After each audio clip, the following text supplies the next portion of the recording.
Everyone to Gems from the Wisdom Traditions, a conversation circle that is hosted every week by Still a Moving Center. As I mentioned, this is the year of Citizens of the Future, and we are taking up topics that might be relevant to the future. And this one of sacred geometry that's coming to us this week is one that I think has very much to do with how to build toward the future. I think sacred geometry is about living geometry, and it's built into the very fabric of the universe and how the universe grows and expands and then devolves in order to grow again. Our speaker is somebody who has studied classical art herself, and she has worked in many artistic fields. Sarah Hodges is one of the lead dancers for Iona Contemporary Dance Theater here in Honolulu, and played very recently the part of Pele. And that, I think, was a matter of watching living geometry in motion to see how she moved across the stage and embodied this volcano goddess, lava goddess in motion. It was quite remarkable. She's also a musician. She plays violin beautifully. So she really has a chance to kind of tap into the arts, which to me have everything to do with geometry. In a way, geometry is three-dimensional, multi-dimensional number. And we think of the universe as having so many interrelated numerical systems. I like to remember that there's something very special about the number 7. It happens over and over again in life processes, having to do with 7 days, 28 days, and so on, that mark different iterations of the lunar cycle. And then also, if you think about it, we have the 7 colors of the rainbow, and we have the 7 notes of the octave. The octave means 8 because you repeat the first at a higher level for the 8th.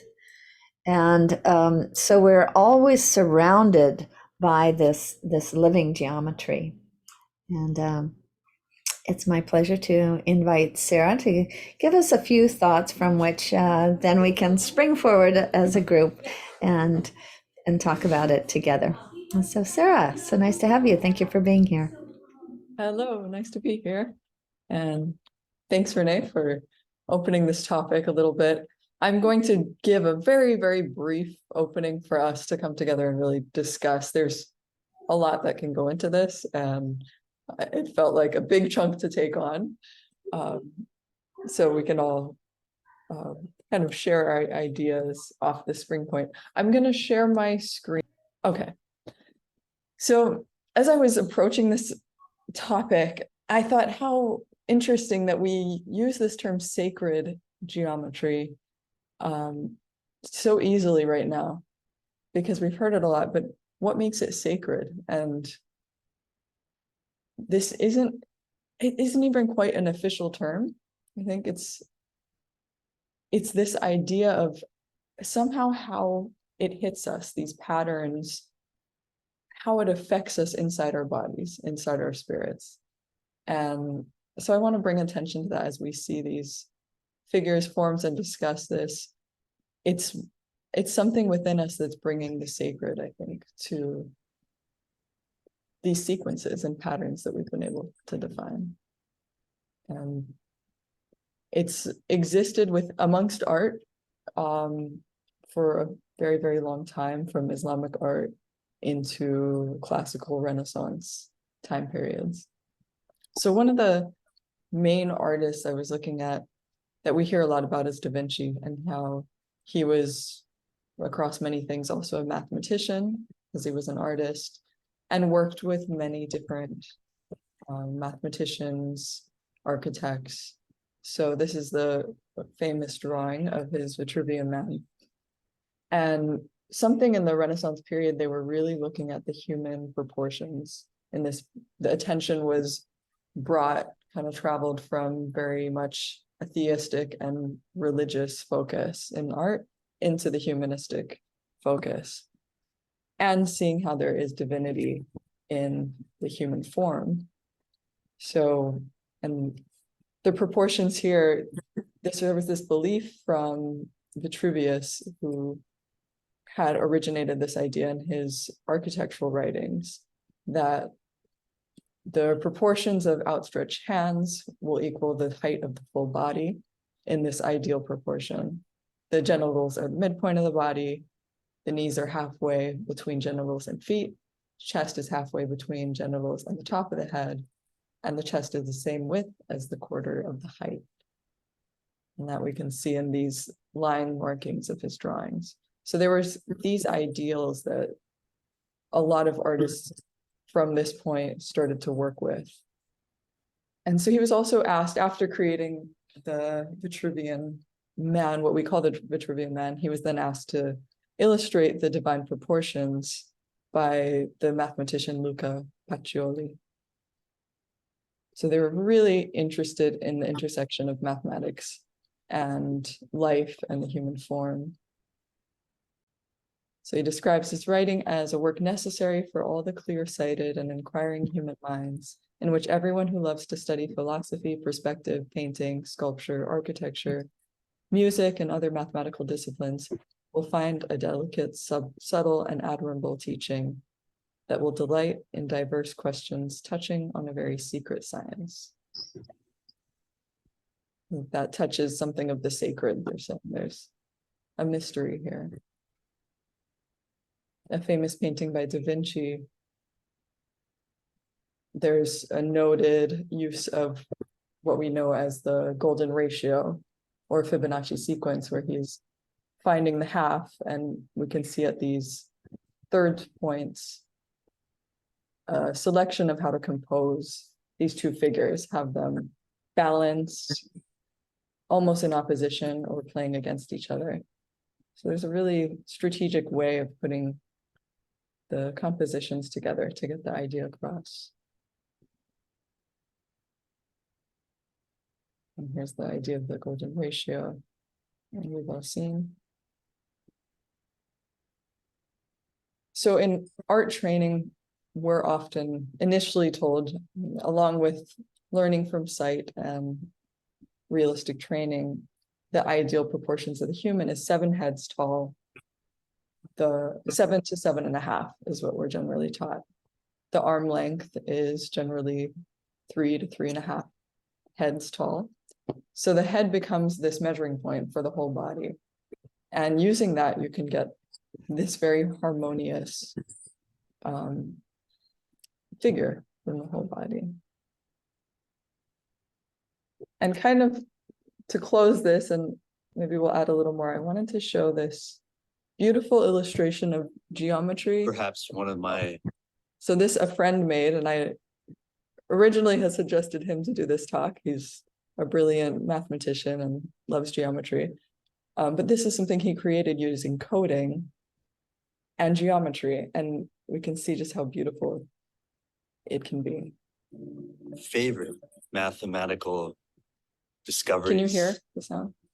Or perhaps you could say artistic creations. Why not take the flower of life and reflect it to infinity within one single circle?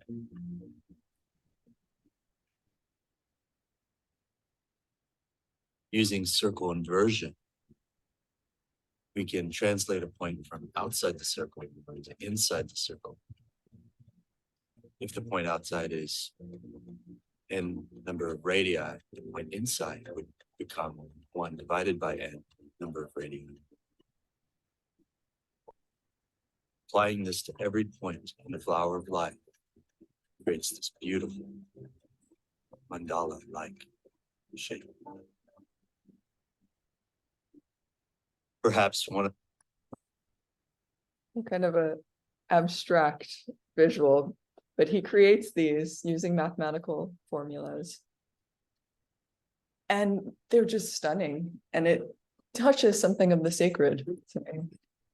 So across more antique religious art to classical Renaissance art into the digital age of this kind of coding art, there's something that resonates, and maybe that's something we can touch on, is there's something inside that resonates and says, this hits something sacred inside. And maybe that's where some of the mystery that the mathematicians hinted on exists. So thank you for sitting for this very, very brief opening, and I want to open this up to all of the thoughts and everyone here. It was very succinct and packed. So we have a lot we can unfold from that. Thank you so much.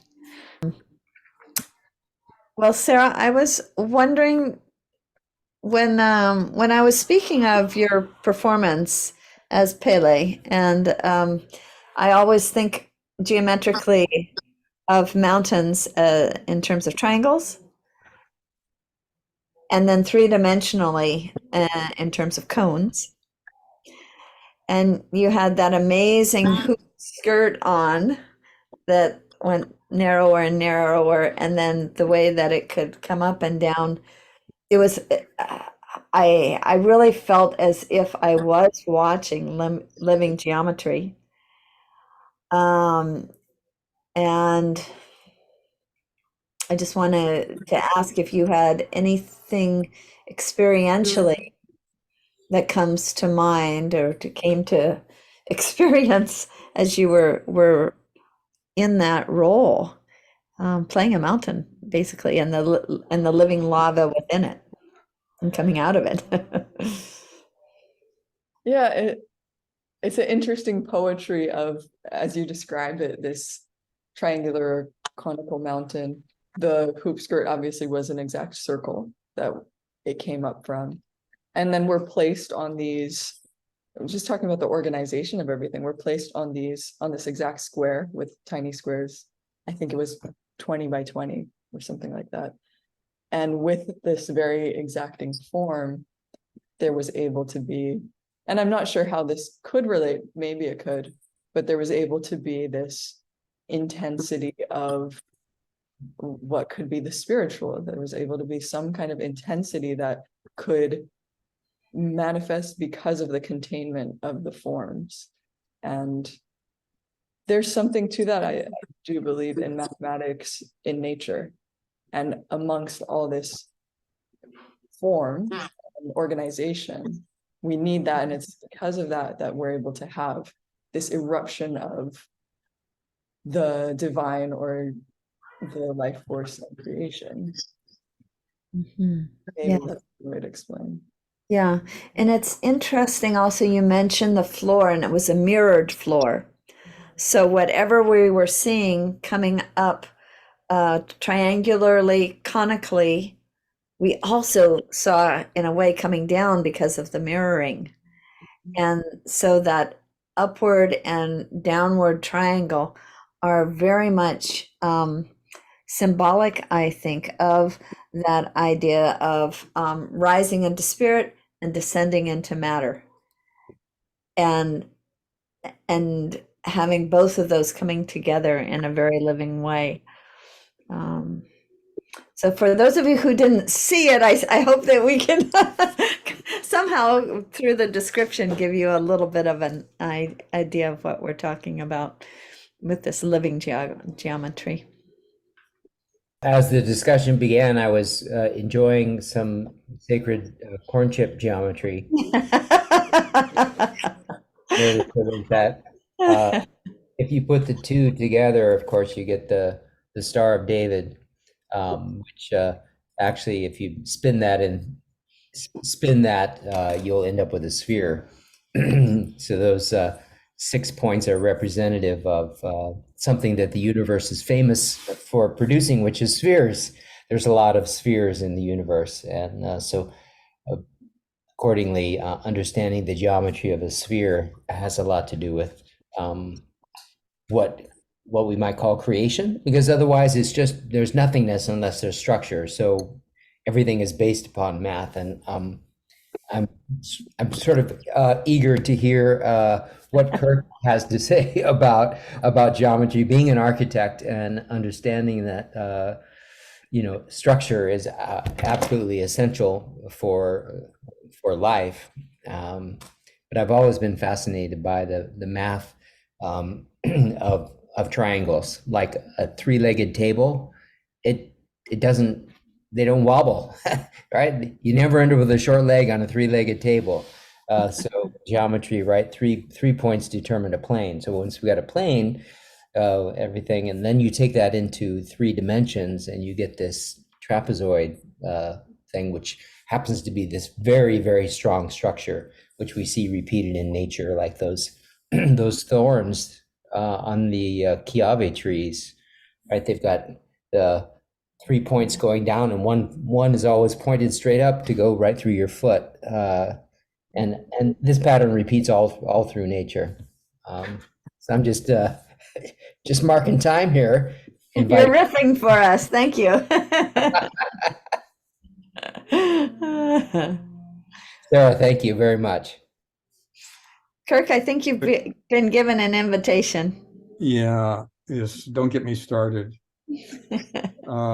But just a few thoughts that came to mind.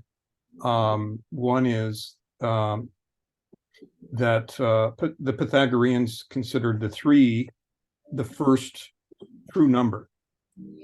That the 1 was not yet a number because it was the unity of all things.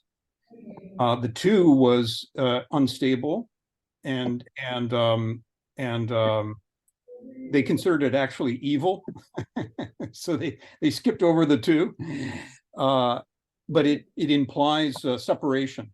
The duality implies separation. And of course, there's the famous 10 points of the Pythagorean triangle. You have the 1 at the top, right? The topmost point of the triangle. And then the 2, when the 2 appears, they're the second line of the triangle, but you already have the 3. So in a sense, anytime you talk about duality, you're always talking about the unity from which they emerged as well. So any duality is really a triplicity. So there's maybe some reasons why they considered 3 the first real number. But as you said, it's also the first space enclosing figure that you can make. It's the simplest and the most stable space enclosing configuration you can make.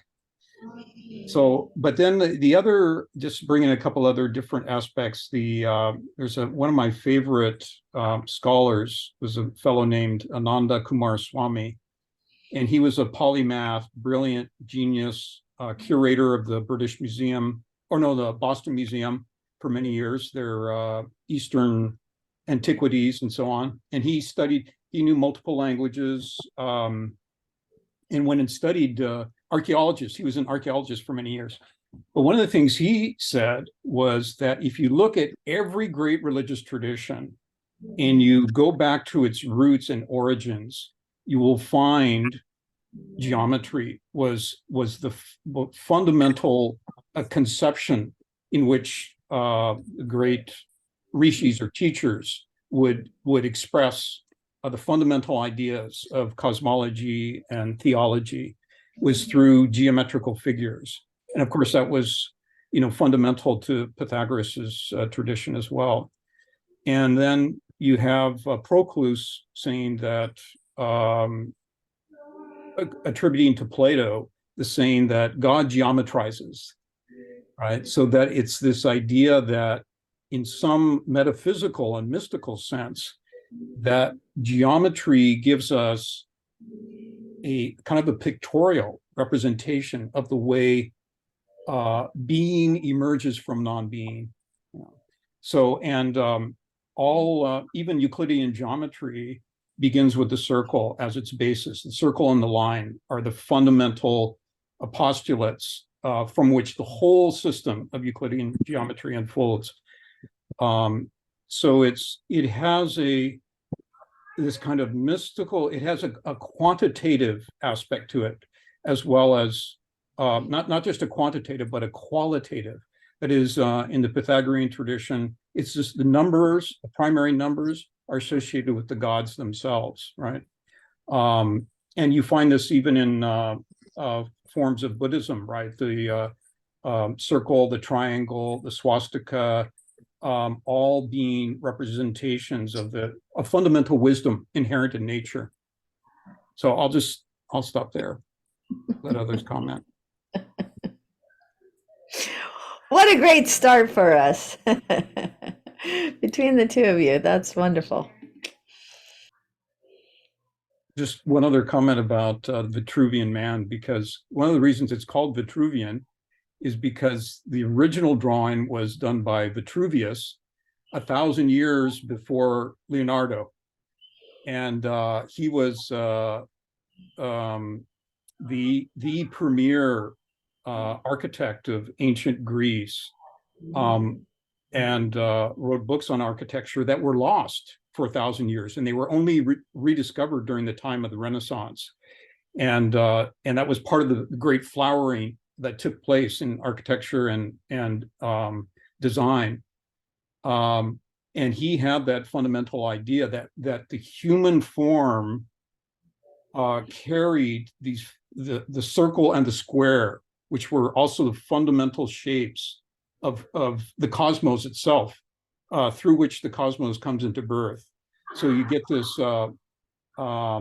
it's like an illustration of macrocosm and microcosm.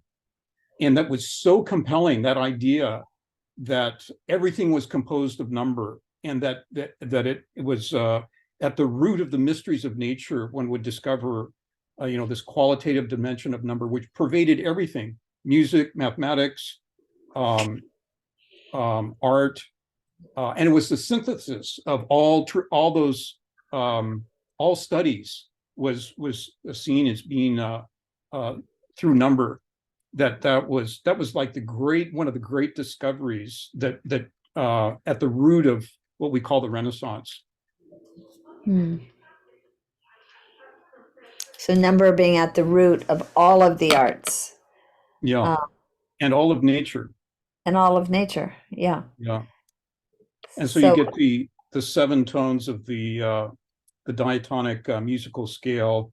Again, that's attributed to Pythagoras, although that's been sort of it's clear that there was he wasn't the discoverer of it, but he pointed to it and elaborated on it, and also but representing the celestial music, the 7-fold celestial music of the sacred planets. So you have in the Greek tradition, of course, the 7 sacred planets associated with the 7 notes of the musical scale and the first 7 numbers, and so on, and geometrical figures associated with that.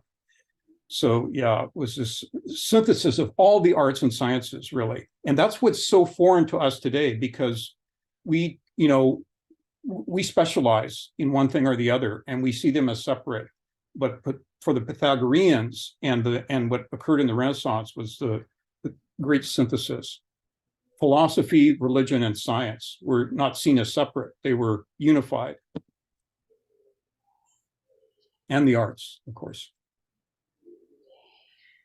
Kirk, you may know something. I believe that Pythagoras is also noted as a healer. That's right. A physician. That's right. Yeah. Sound. One of the greatest of physicians. Well, there's legends about him. In fact, one of the great biographies that are still available to us. There were many that were written and then lost, and we know that because later authors referred to these earlier biographers. But one that has survived was written by Iamblichus. I believe it's 3rd century Common Era, and he talks about Pythagoras's use of music in particular, and of mantras, and of sound to in one case, one of the famous stories is that there was a group of youths who were about to commit some awful crime, immoral crime. And there was some music playing, and he told the musician, I think it was a flute, to shift the tempo of what he was playing. And just by that shift, the youths were dissuaded from carrying out this devious plan they had in mind, you know. But he also used sound to solicit soul memories. He used it to prepare his disciples for sleep, and also once they woke up in the morning, to try and retain the knowledge that was gained through sleep. But it was all associated with number. So you get what's called the quadrivium, which is music, geometry, arithmetic, and astronomy. And they were all seen again as unified aspects of mathematics. So it was this appealing to the numeric music of the spheres, which he understood how to translate that into voice, into song, into music. Apparently his voice itself, and this is why, I'm sorry I'm going on and on. No, we're not sorry. We're not. Well, I've just spent many months doing a series of papers on Pythagoras. So, but there's the whole part of his school, which was a mystery school, in the sense that it was a preparatory series of trials and instructions, a kind of discipline that one would enter into in preparation for having deeper sources of knowledge awakened within oneself. And so the quadrivium, for example, which was considered a prerequisite to enter the school, you had to study the four, all four of them, was part of that, the discipline of the mind. But then there was the moral discipline, which is contained in the golden verses of Pythagoras. And my point is that you first of all, you had a 3-year probation in which you weren't allowed to hear Pythagoras speak, and you weren't allowed to speak yourself. And in some cases that was extended to 5 years, and in some cases to 8 years, where in the assembly, when you get, it's not that you couldn't speak at all, but when gathered in the assembly, you were not allowed to speak. And so it's a training of the faculty of speech, which he said was the hardest of all faculties to train. And but that you also weren't allowed to hear Pythagoras speak in these sacred gatherings, right? So it was only when and also, I have to mention this, part of what happens in that 8-year period is you give up everything you own to the community, and it's redistributed by those who have been assigned to redistribute the goods. So that was one of the titles that the Pythagoreans had, was they were cenobites, meaning that they didn't own anything themselves, but they were part of a community in which they were taken care of, and which they contributed, labor and goods and so on. So it was a community, by the way. It was also, families would join, and it was a familial tradition. It was what you call, it's not monastic, but secular monastic. So you held the job in the city, you did your work, but you also were part of this, sacred community. But anyway, so I'm going to go on and on. But the point is that the potency of hearing Pythagoras speak was such that it had this capacity to awaken something very deep within the listener. And again, there was this, they talk about it. Not only could he see the past lives of his students, but he had knowledge of his own past lives and of the many generations of humanity going back 20, 30 ages, that he had this capacity of vision and of hearing, that he could hear the music of the spheres that no one else could hear, but he could make it present and audible through his speech and through his use of music and other means. So really, geometry and number was like a preliminary discipline to much deeper kind of awakening. So awakening of soul intuitions and soul vision. So he was really a mystic. Yes, very much so. And there's some great stories. Amicus, oh, I know you guys would really enjoy this. There's one story, because, when he was, first of all, his life is just so inspirational, because his father, how much time do we have?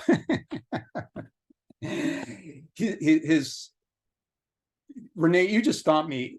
If I'm going on too long, just stop me, okay? Because I will. Tell us a 3-minute version of that story. Well, there's, yeah. Well, first of all, his birth was predicted by the oracle at Delphi. His father was traveling on business to the sacred center, which was known all over Greece, all over the ancient world. The oracle at Delphi was the most famous healing center, and where one could go to hear fate and fortune predicted. And he was there. He was inquiring about his return trip, and he said, your wife is pregnant, and he will have a son that will be known to all mankind. And because the oracle was named Pythias, because it was associated with the wisdom of the serpent, the snake, that's why he named his son Pythagoras. And from birth, he was recognized as being like the incarnation of some god. And so he was, by all who knew him. And so at a certain age, and his father took care that he was educated by the best sages around. And then at a certain point, around age 18, he left his home and started traveling in search of wisdom. So the legend is that for the next 22 years, he traveled to Byblos, to Egypt, to the temples, the great hierophants and priests of ancient Egypt, and then across the Middle East, and then to India. So he was, that's part of the story, is he traveled to India and he was honored, in fact, as being Pitar Guru in India. That's father teacher. So he was teaching them. And so wherever he went, he would go to the mystery temples, and he would be taught their deepest mysteries. And then he returned to Greece, and that's when, he was by the age of 54. He was 54 when he actually started teaching in Greece. But there's the one story I really wanted to tell was when he was in his travels. There was this boat that was docked near Mount Carmel, by the shore there, and the sailors. Iamblichus tells the story, right? And the sailors see this person, or this man, descending these cliffs, these sheer cliffs, and they're all amazed. They don't understand, how he could be doing that, safely. But he descends these cliffs, and he walks across the beach, and he comes to their boat, and he says, "Are you headed for Egypt?" And they say, "Yes, we are, and you're welcome to come aboard." And they're thinking that they could hold him captive and sell him into slavery when they get to Egypt, right? That's the kind of guys they are. And he gets on the boat, and he sits on one place on the boat, and it's a 3-day journey, and he doesn't move, he doesn't sleep, he doesn't speak, and the journey goes so smoothly and without any storm, without any disturbance, and carried so peacefully by the winds that the sailors are sure that there was some deity on board, and they're just amazed that and in wonder of this man. So when they get to Egypt, they erect a temple or an altar on the beach, and they give him abundant stores from their fruits and so on from their storage, so that he can, prepare for the rest of his journey. And they leave him that way. Oh, Yeah. wonderful. Well, I wonder if everybody who's listening in, if you have experiences in your life of geometry that touched you in a way that you felt as if yeah, this is something sacred. This is something that pertains to more than me. It pertains to the whole universe. I don't know quite how to evoke it from each of you, because each of you is going to have your own experience. But I remember as a child being quite taken by symmetry. Symmetry just seemed so magical to me. How two things could completely reflect one another and then open further and further. I was also fascinated by mirrors and looking into mirrors further and further back. And I think what it suggested to me was, I think we've mentioned this word of mystery. There's something about the universe that is mysterious, is magical. I might not know how to fathom it, and yet it's something that appeals to such a deep part of myself that it's a part of me. Other people have experiences they might want to mention about sacred geometry, living geometry. Bob Buss. When I started college, I was in the sciences, and I had a math minor. And so I was taking these advanced math classes. And I remembered, and it stuck with me for a long time, at the beginning of a class, the teacher said, a triangle, as you know, is three lines in an enclosed figure.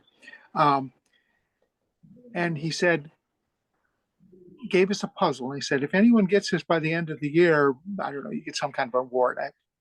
Don't know what the award was. But the question was, is it possible for a triangle to have three right angles? And he said, yes, it is, but you have to tell me how. And it took me the whole semester, but I did figure it out finally. Does anyone know the answer?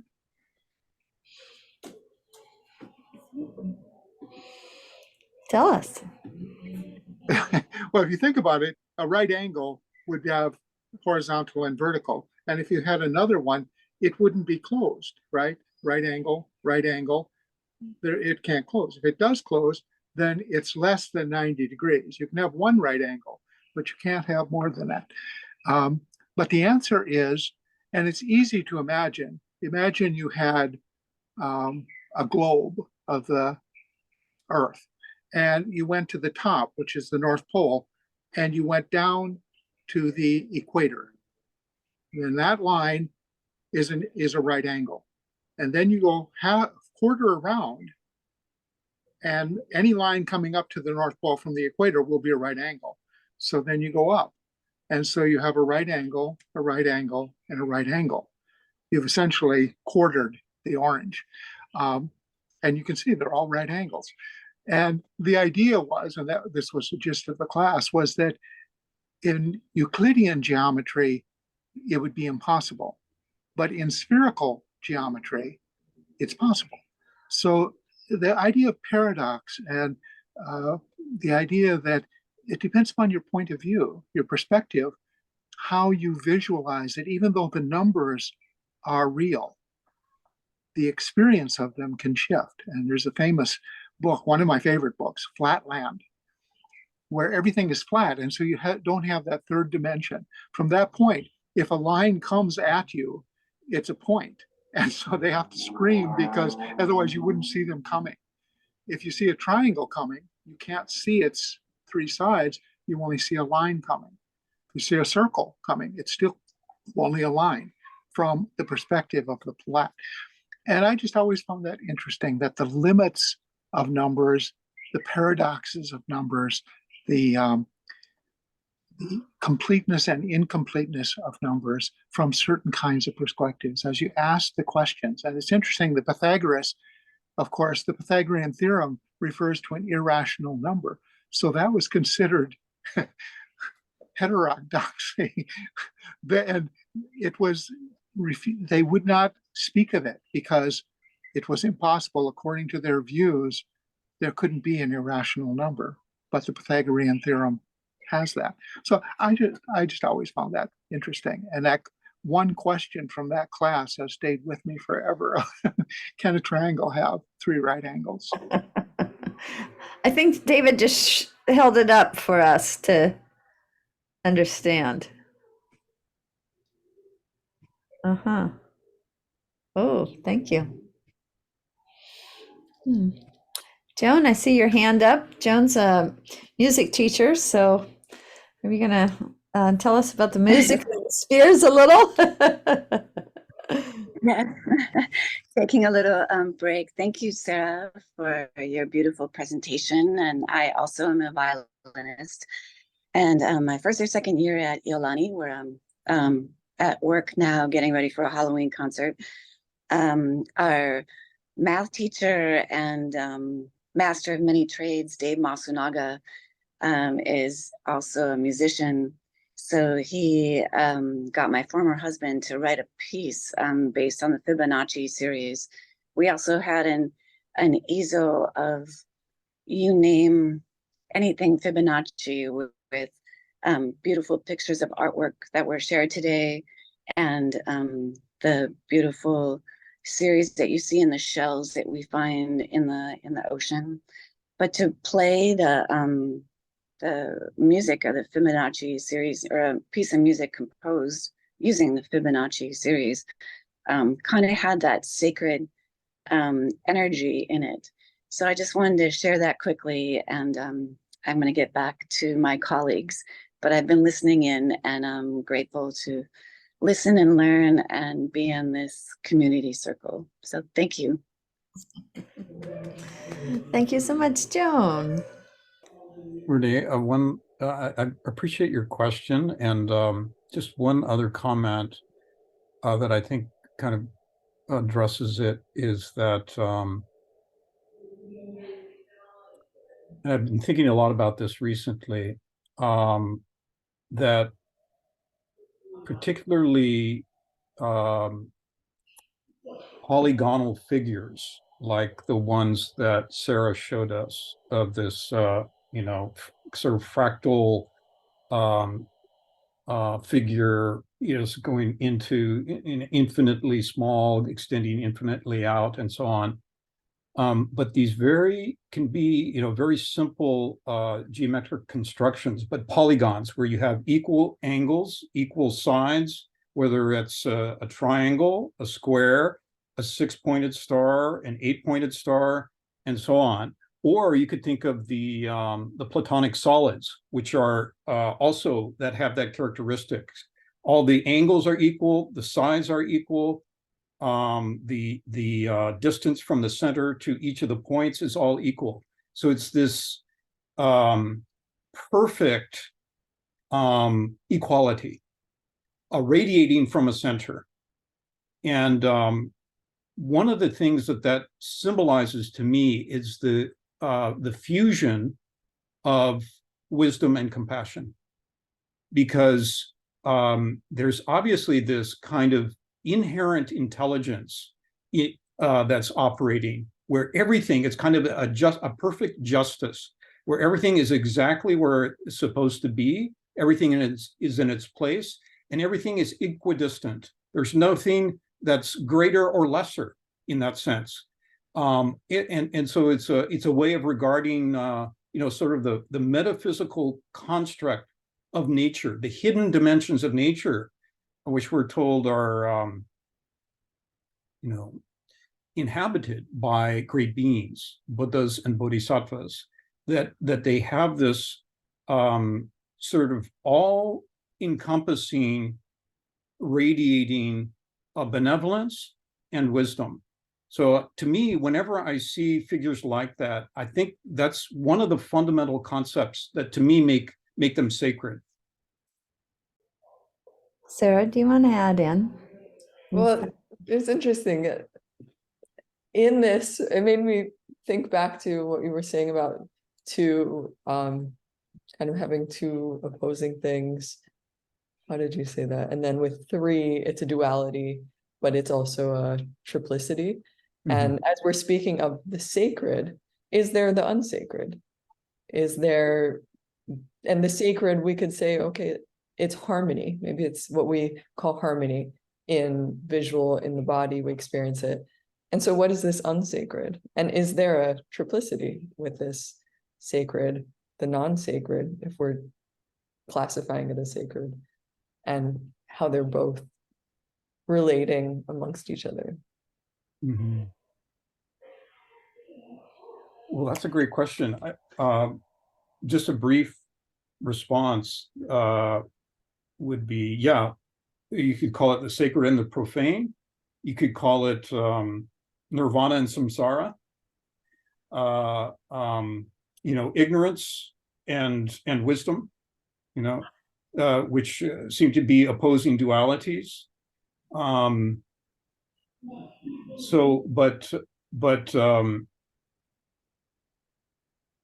That's one of the sort of most challenging teachings of Northern Buddhism, is that in fact samsara and nirvana are part of one reality, and that that ultimately, if we're going to understand consciousness, if we're going to penetrate to the deepest levels of our own being and understand our own nature, that we're going to transcend even that duality. Just as we would be transcending the duality of self and other, of being and non-being. That seems like an ultimate duality there, right? Being and non-being. But in fact, there's a continuity, there's underlying continuity. Yeah, so it's a very profound question, actually. And I think somewhere on the path of this non-duality, we have these cross sections, and we have this identification of the sacred, of the profane, and then at some point it becomes not that. Yeah, right. There's something exquisite about that. Yeah, I think that's like a fundamental breakthrough, right? Because when we first begin to engage in a spiritual quest, we kind of separate our outer life, our profane life, our work in the world, or in doing dishes, whatever it is, that's separate from our practice. But how do we bring those two together and make it everything becomes our practice? And it brings me to Renée. Sorry, right after we'll get to Bob. Brings me to what Renée was saying about our experiences of it, and especially as a child, we have these very pure experiences. Maybe hearing music a certain way. I remember looking at lights in the windows and seeing how it would splay, and you could turn your head, and the light reflections through a car window, especially, would move. And these experiences of the sacred when we're young, then we go through this process of the profane, and maybe in some degrees getting deeply entrenched in the profane, and then that maturity process of how we keep walking through that. Bob? I'm struck with what you were saying is also how much can we imagine and how much can we reason. Spinoza said, it is impossible for me to imagine a 1,000-angled figure. The angles would be so subtle that it would look like a circle. At the same time, the math is really simple. I mean, you just put it into the formula and you can figure out all the things of 1,000 angled figure, but you can't imagine it. And it's interesting that at some point the limits are there. Even a straight line, you can't draw it. It's no matter how much you try, there's going to be dimensionality, and line has no dimensionality. So, it's interesting. You said profane and sacred, but it's also the world you can kind of imagine and see and participate in, and that other world of pure reason. And those are just two possibilities. There are other possibilities. Sometimes it's interesting. I had a course in college in rational mysticism. And those were the ones that, like Spinoza, pushed it so far that you're actually seeing the unity of one philosophically. Hmm. Diana, do you have thoughts for us? Personal experiences, perhaps? Well, I feel like I'm just soaking it all in. I really don't think of sacred geometry. That's not I mean, I've heard it and I've experienced mandalas and drawn them and things like that. And I see the beauty in the world with the depth of a spider web, or you pick up a flower and see it. But I've never thought, I mean, I don't think about it as sacred geometry. And Pythagoras, the truth is, I've heard the name, but I don't know much about him. So I'm finding this, I feel like I'm soaking it in and taking it in my being, because I don't know, it's like, oh, that, okay. So it's like, that's why I haven't said anything, because it feels like it's opening up an area I haven't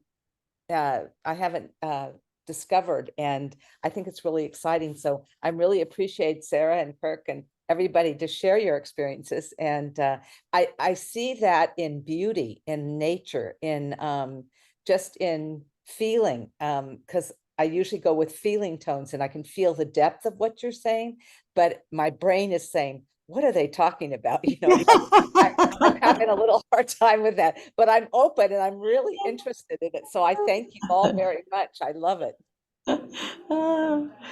David, thank you, Diana. I know what you mean. Well, I just noticed the time, but I remember back in the days before the digital world, we had these little templates that we would use. And I wanted to ask Kirk about this. I think it was called a French curve. Is that what that was? What was that used for? And is that the Fibonacci sequence?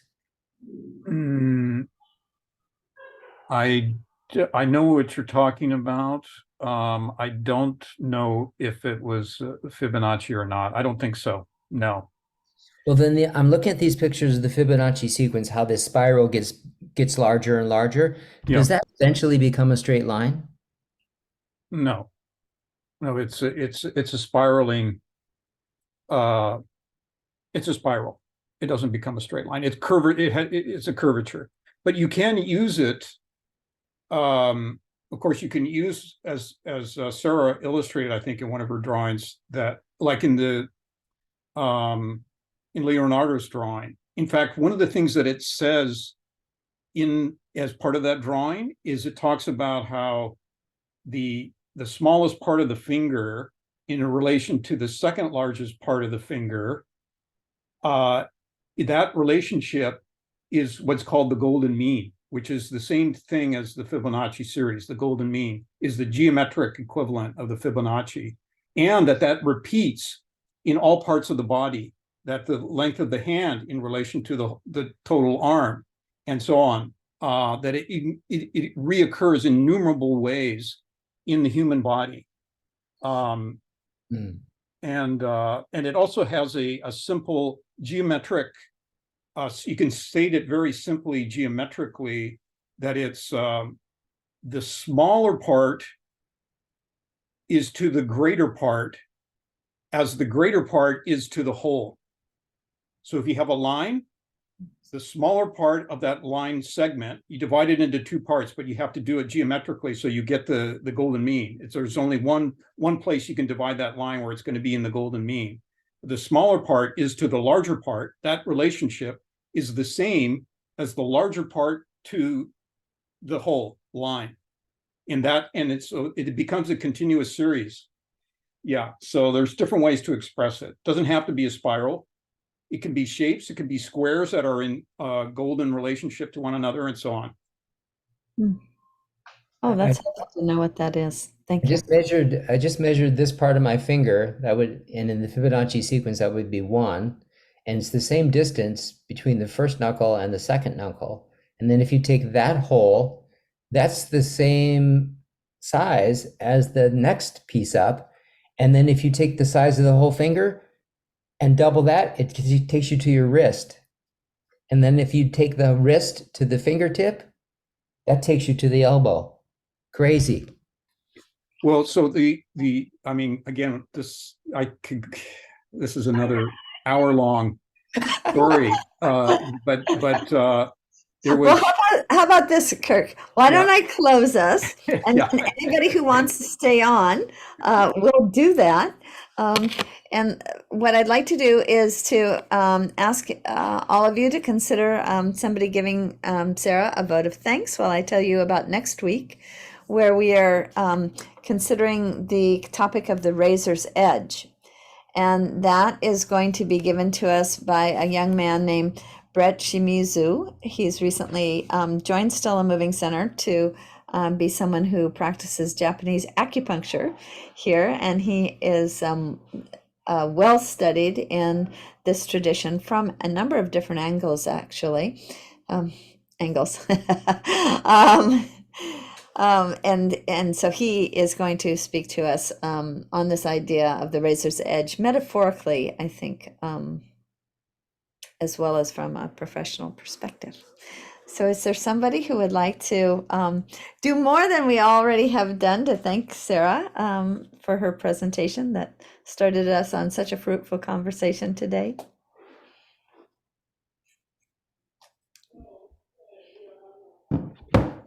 Excellent job, Sarah. Thank you so much. I appreciate you getting us started on a topic that has no end. Yes, indeed. I was wondering, did you have any thoughts or experiences from music that were coming to mind as we were conversing today?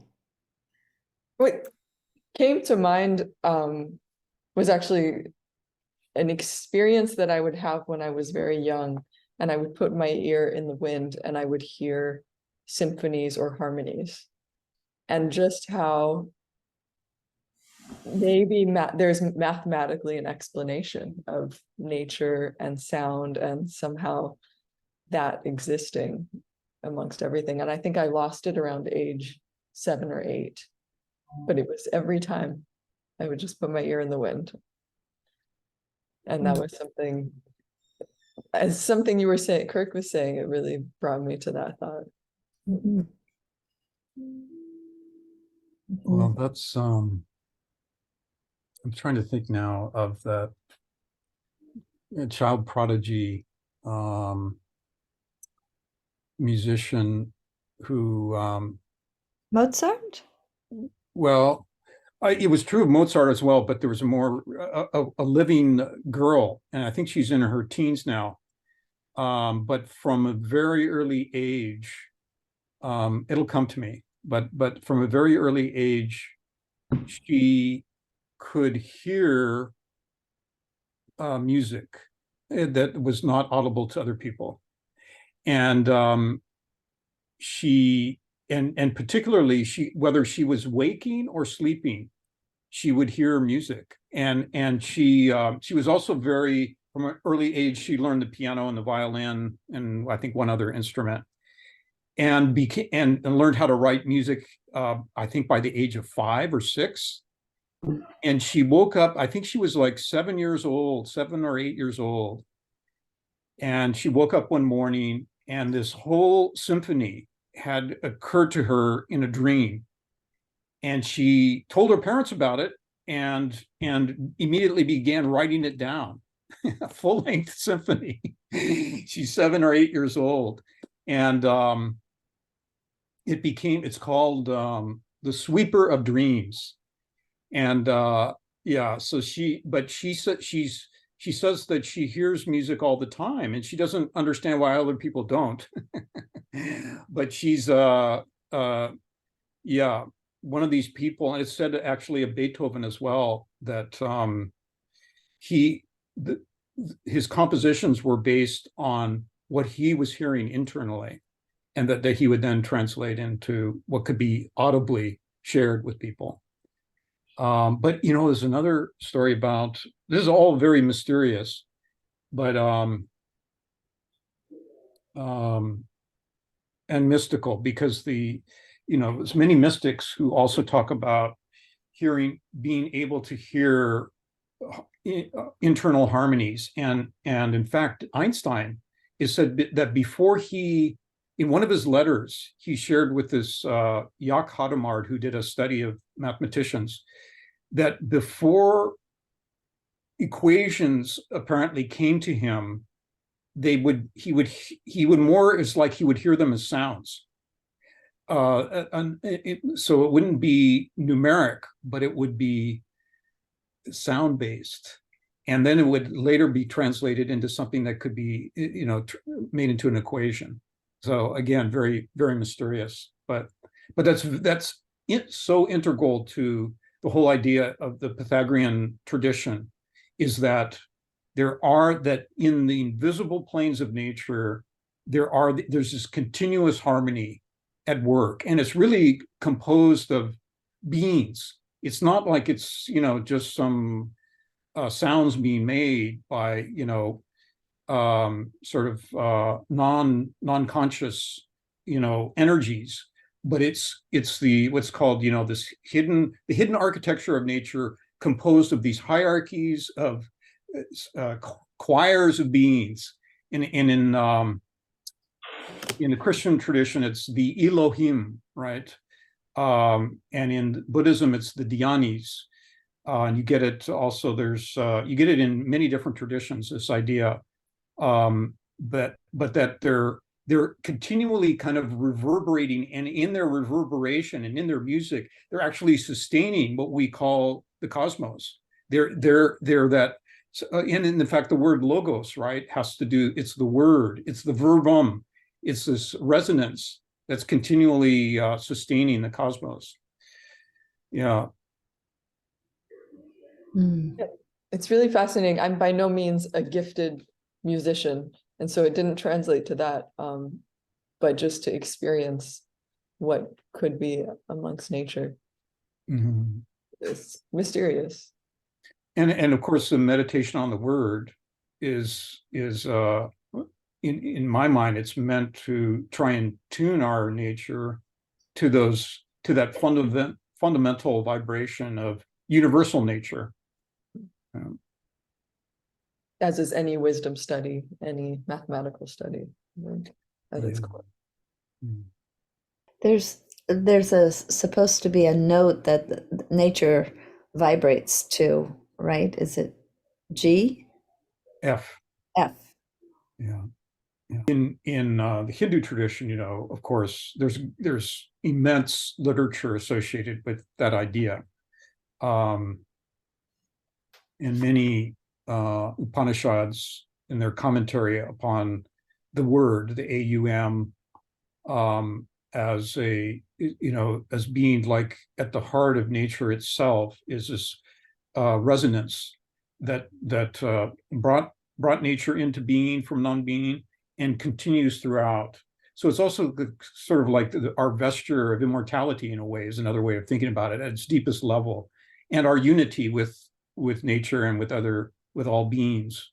It's this resonance that continues throughout, and that music is one of the things that is said, that like great rivers are continually intoning that word, and even the accumulated noise of a city at a great distance will have that fundamental undertone playing.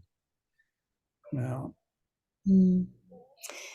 maybe we'll close by Sarah showing us the musical instrument that she has behind her. It is very much about a circle and a line.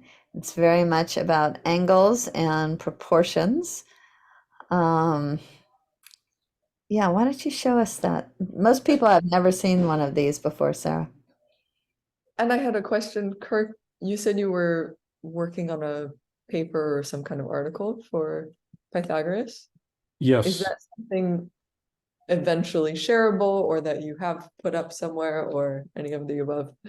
Yeah, I'll share it. David asked me that too. So right now it's well, depends on what kind of dose you want it in. But I have the most recent are 3 articles. One is kind of like a very general introduction to the Pythagorean school, and the next one is on the life of Pythagoras, which to me is like one of the most interesting things. It's so inspiring.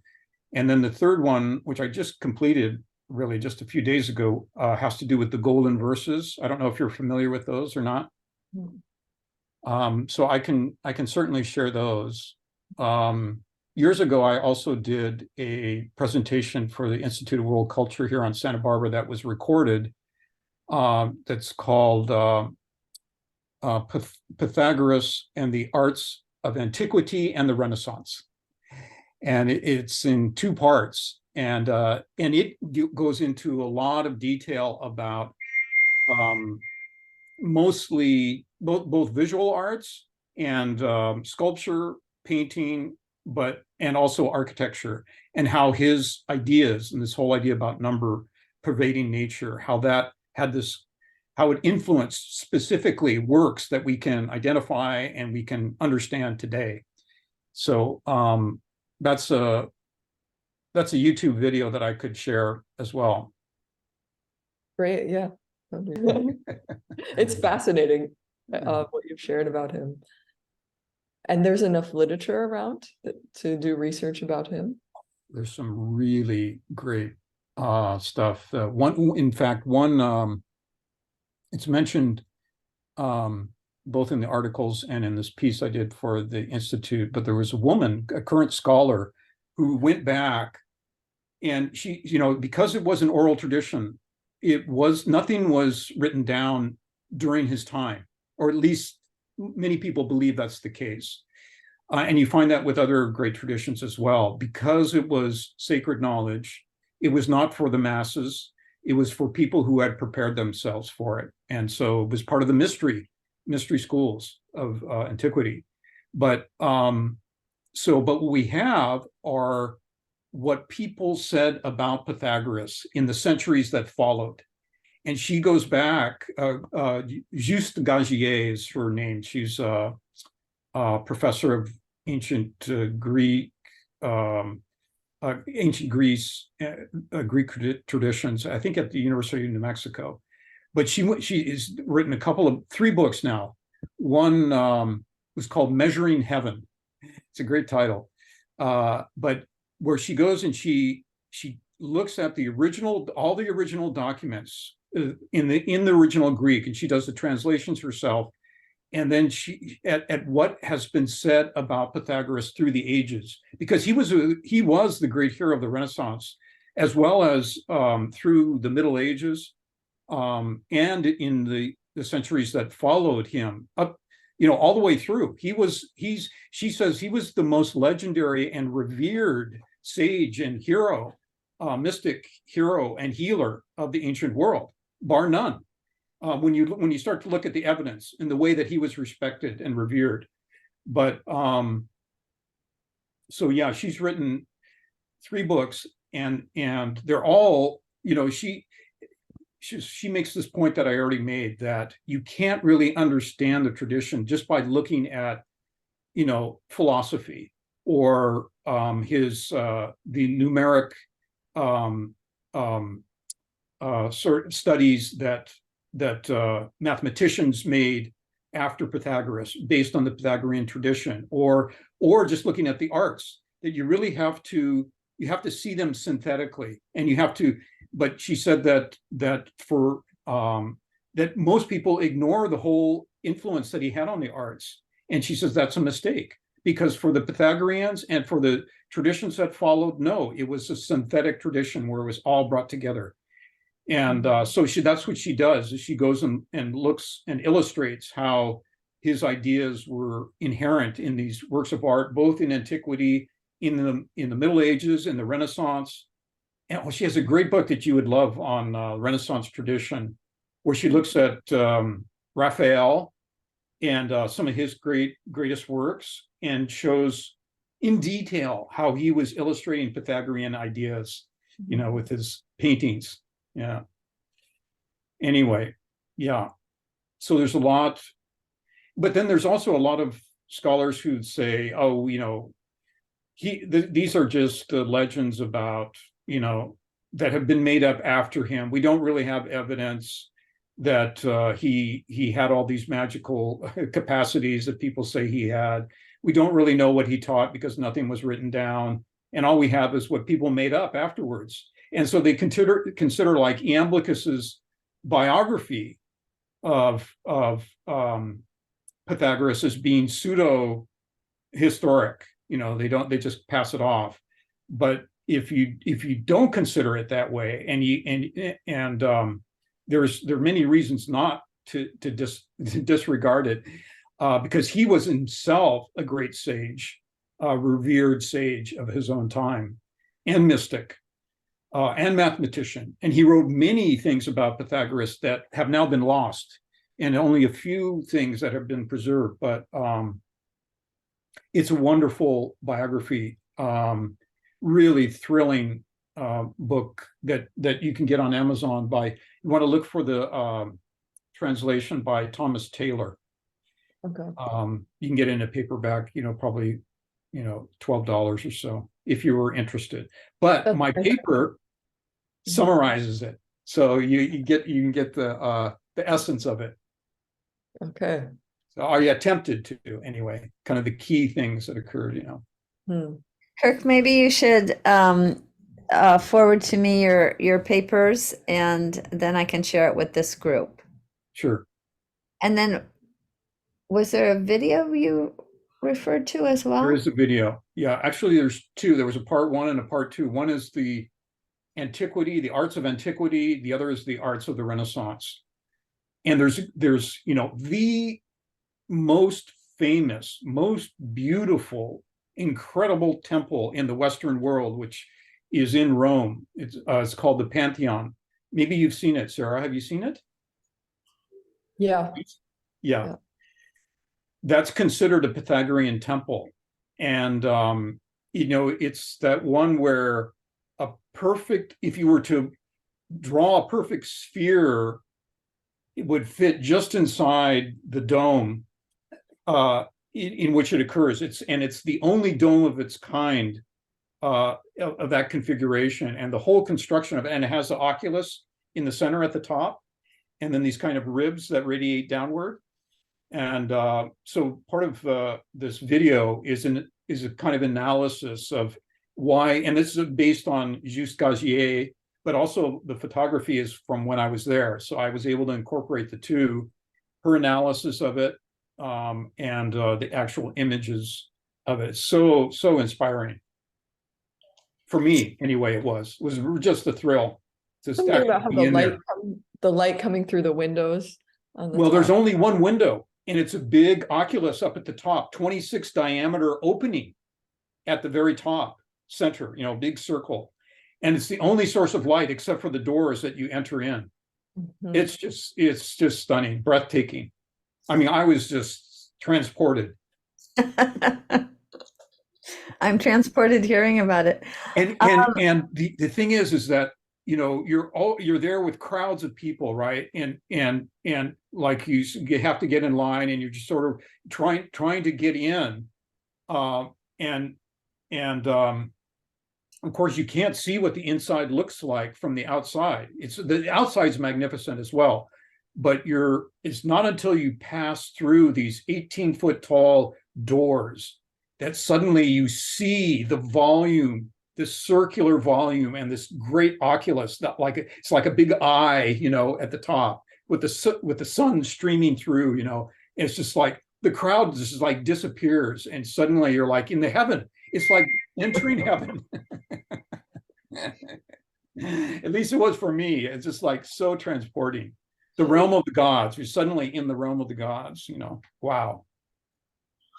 Well, I want to ask Adela if she wanted to make a comment or question. And Sarah, then would you get ready to show us your African harp, please? Adela, so nice to see you. I'm so inspired by this. Yeah, I wish you would give a class because I'm not going to read those scholarly books. Or even your summary, but I really was inspired by this. I will watch the YouTube, so that I can handle. Mhm.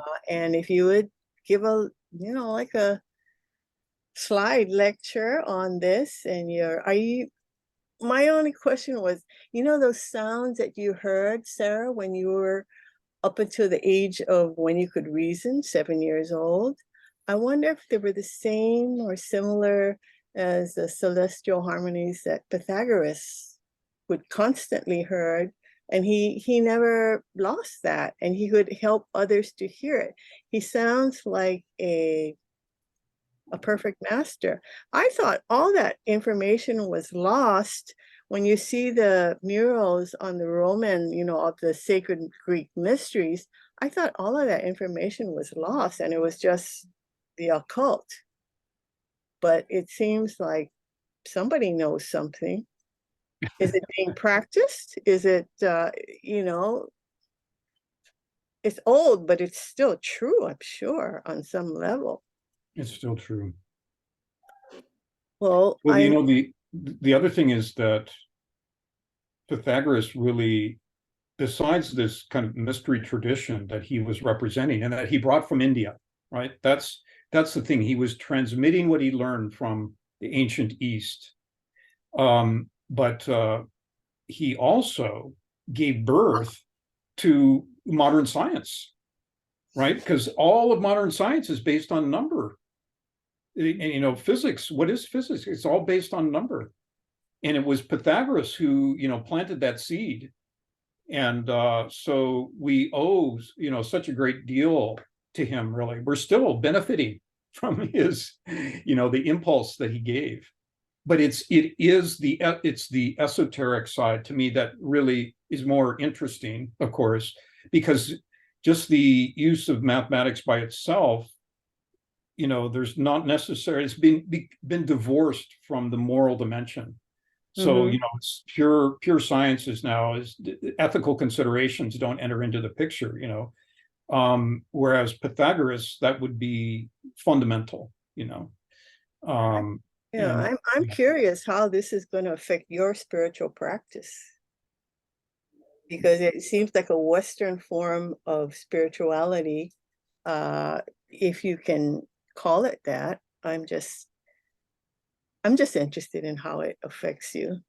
It's really, I'm so blown away by this. Well, it's, because I'm an architect, right? I've always had a love for geometry. I never knew why.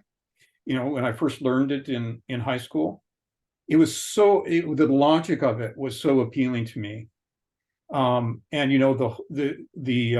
I'm not sure if you're familiar with Euclid, but Euclid lived about 100 years after Pythagoras, and the 13 books of Euclid are where he begins with the circle, the line, and the subdivision of the line as the fundamental postulates, and then unfolds this whole mathematical structure just based on the inherent characteristics. So you don't need any calculations with the Euclid. Not a single, you don't do any measuring.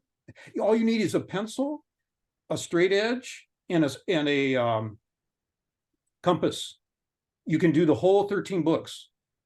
And Sir Thomas Heath, who studied Greek mathematics for his whole life, he said it's the greatest mathematical textbook of all time. And in fact, it's sold. There's been more editions of it than there is of the Bible. More people have studied it than the Bible, and because it's it's so pristine, and you start with these very simple theorems that anyone can do, but based on those, it builds and builds and builds. So it's just like this pristine logic that unfolds, almost like the cosmos unfolding.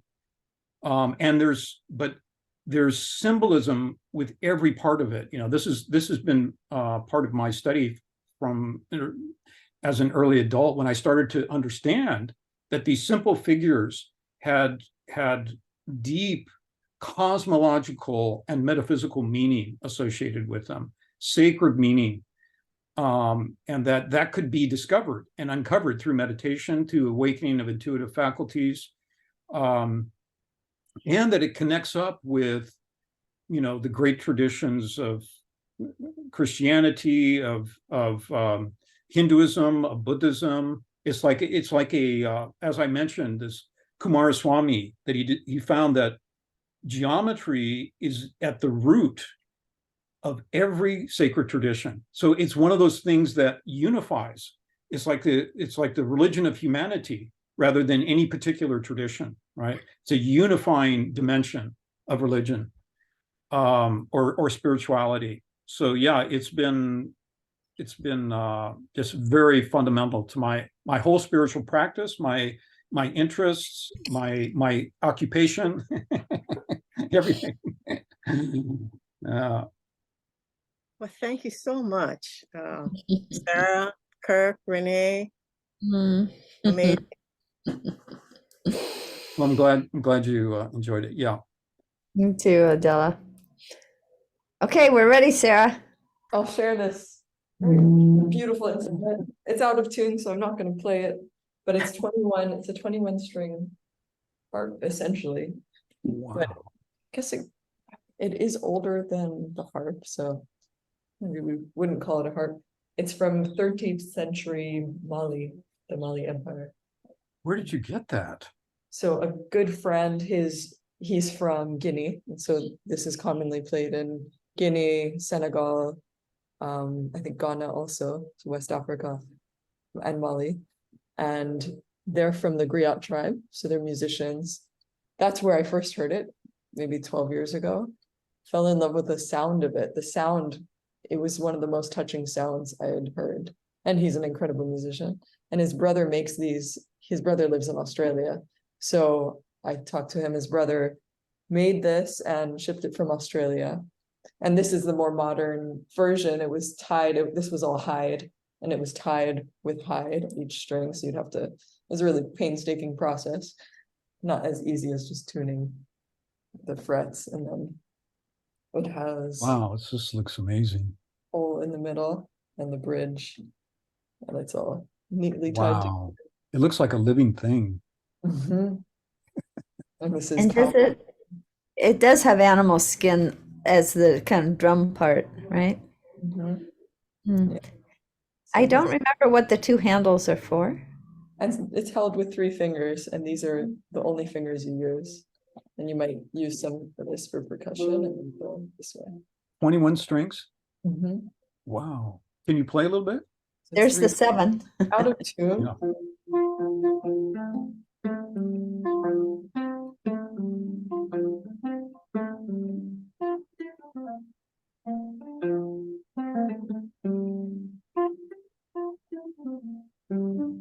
Can't really play it that high, but and it's out of tune, so it's not doing it justice. But And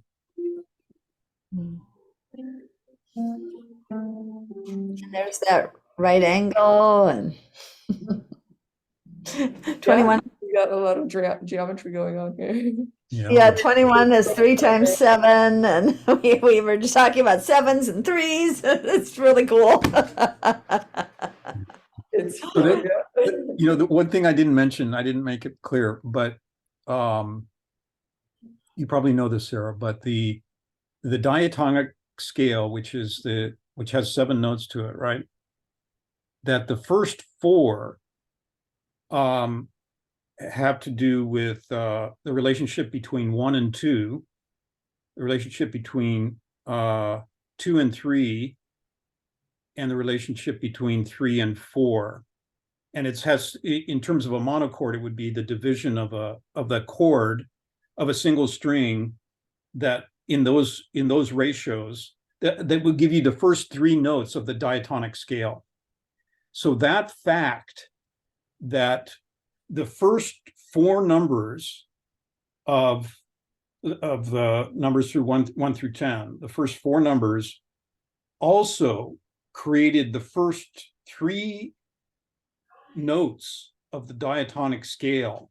That also was a profoundly sort of like a profound revelation that became known again in the Renaissance era, that had kind of been lost. It had been known to the ancient world apparently, but it was because it's part of the Pythagorean tradition.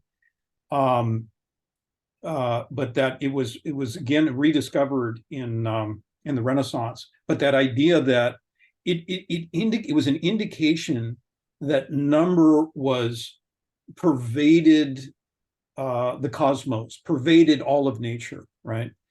And so it was like a profound discovery that affected everything, you know, all the arts and sciences, like we were saying, and also philosophy, you know. So this is why you get in the Pythagorean tradition, it's referred to as the tetractys, which is the first four numbers. But the first four numbers, in terms of the Pythagorean triangle, you have a 1 at the top, you have 2 dots, that's 1 and the 2, you have 3 dots is the third level, and you have 4 dots at the bottom. So you have 1, 2, 3, and 4, but it's a triangle of 10, right? So that's why the tetractys is also the decad. The 4 is the 10, and that for the Pythagoreans, that was like a summary of the cosmos. It's the summary of all human knowledge. It can be applied to any science, any tradition, any art, any system, any community, any political system, social system, anything in nature. You will find that 4 and the 10 gives you a way of understanding the whole system, both in its parts and in its synthesis. So yeah, that was the other, there's treatises written about the tetractys and how it pervades and provides a method for understanding all of nature. Yeah, and no matter which way you turn it, it's still going to be 1 down to 4. Yeah. Yeah. Marvelous. Right. The philosophy of that, the tetractys, or this is Pythagoras also? It's considered Pythagorean, and the tetractys is mentioned in the golden verses. So the golden verses are the only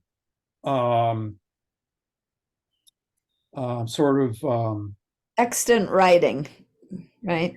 Well, yeah, but it's not even said to be composed by Pythagoras himself.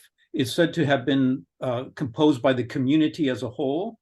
So it's not really clear to what extent it could really be attributed to Pythagoras. And it wasn't written down until 5 centuries after he lived. Or the version that we have it was written down 5 centuries after he lived, right? So think about that. 5 centuries after a great sage lives and something gets written down. Why? It was passed orally, probably. That's what they think. And there's indications it's referred to in earlier centuries by like 1 or 2 line sentences. Well, they'll refer to the golden verses, but they don't. No one knows what they are until Hierocles writes them down, and he wrote them down at a time when the mystery schools were being forcibly shut down by the church. They were being persecuted, and in fact, the end of Pythagoras's life ends by him being assassinated and his whole community being destroyed, with just a few people kind of escaping being killed by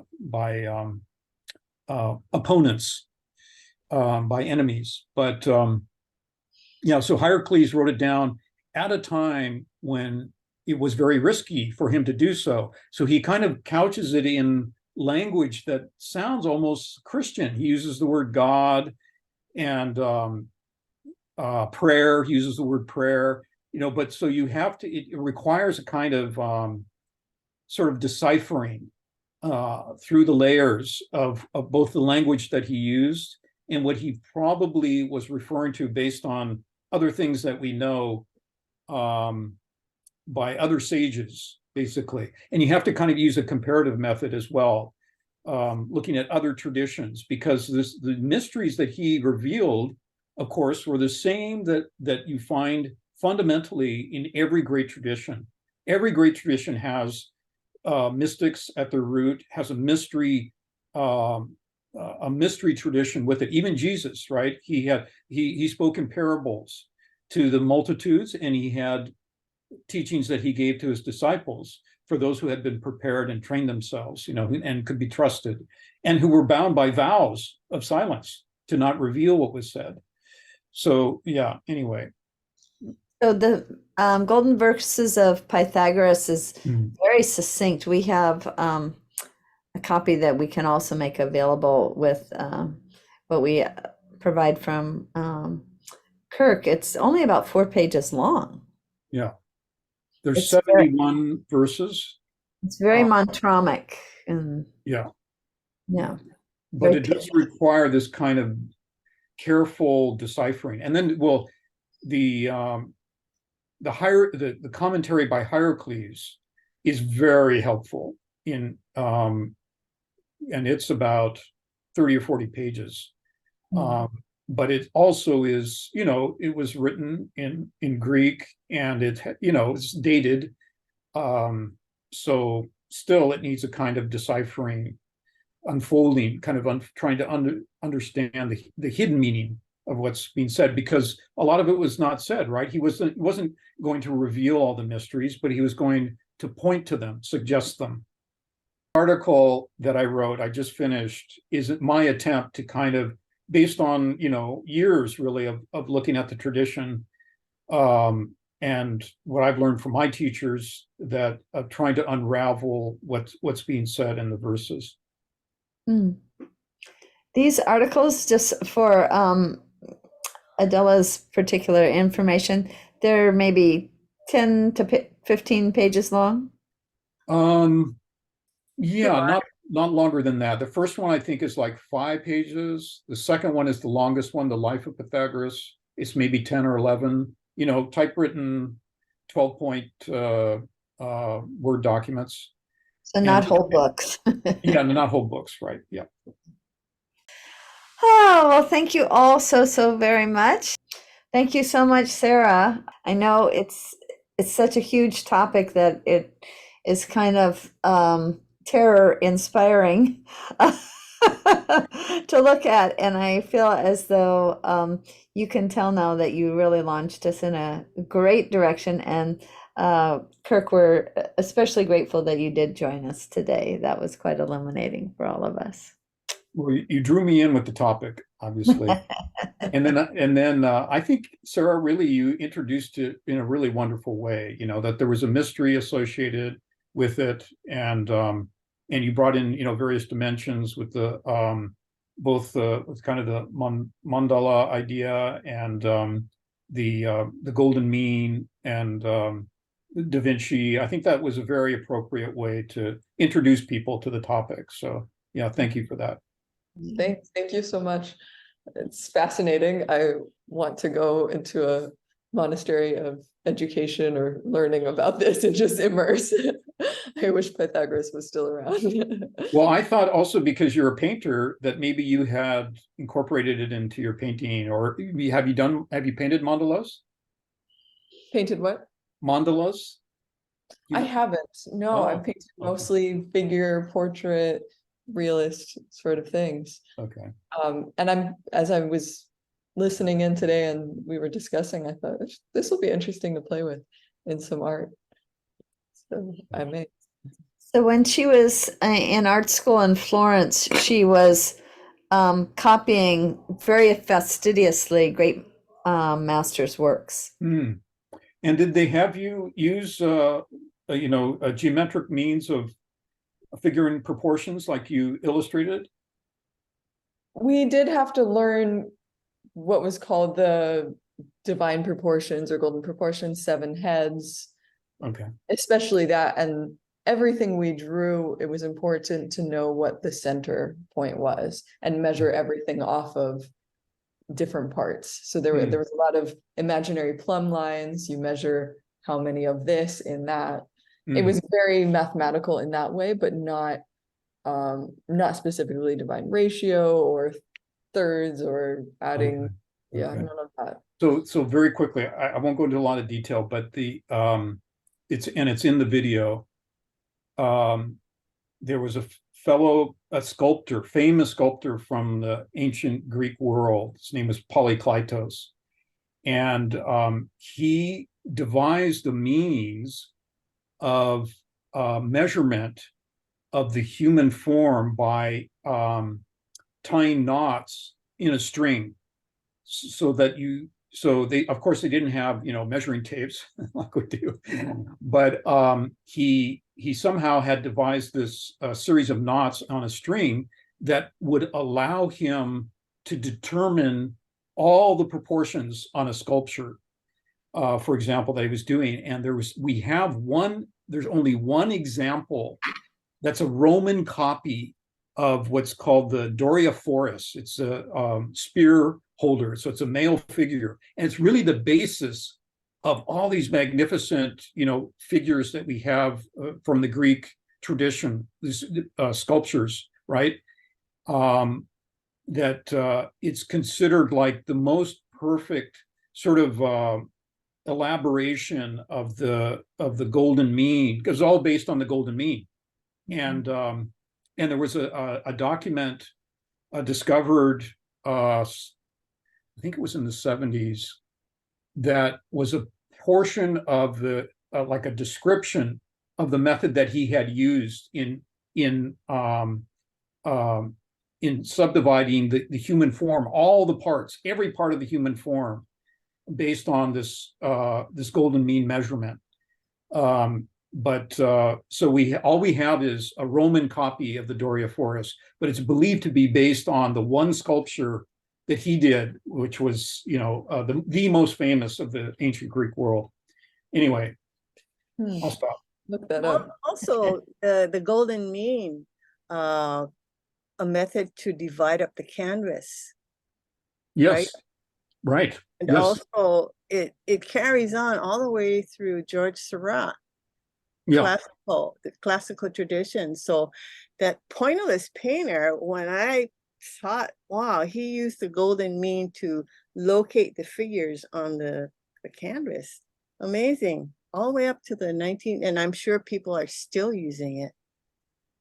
One of the things they say is that it's also for a very trained eye and a person who has a sense of proportion, that even without doing the measurement, that you naturally would see it as kind of a harmonic relationship. So that painters that weren't necessarily using geometric means to arrive at it, that you find it occurring again and again in that way. And in fact, one of the, for example, the this is it's funny, the dimension that the a doorknob is placed on a door in relation to the overall door it's not exactly in the golden mean, but it's very close. And so of course there's been many architects who have based their design principles on the golden mean, and Corbusier is the famous one. He had a whole system of proportional measurement that he used that was all based on the golden mean. Anyway, don't get me started. Thank you all so much. Mwah. Thank you so much. Bye-bye. Thank you all. Hear about it.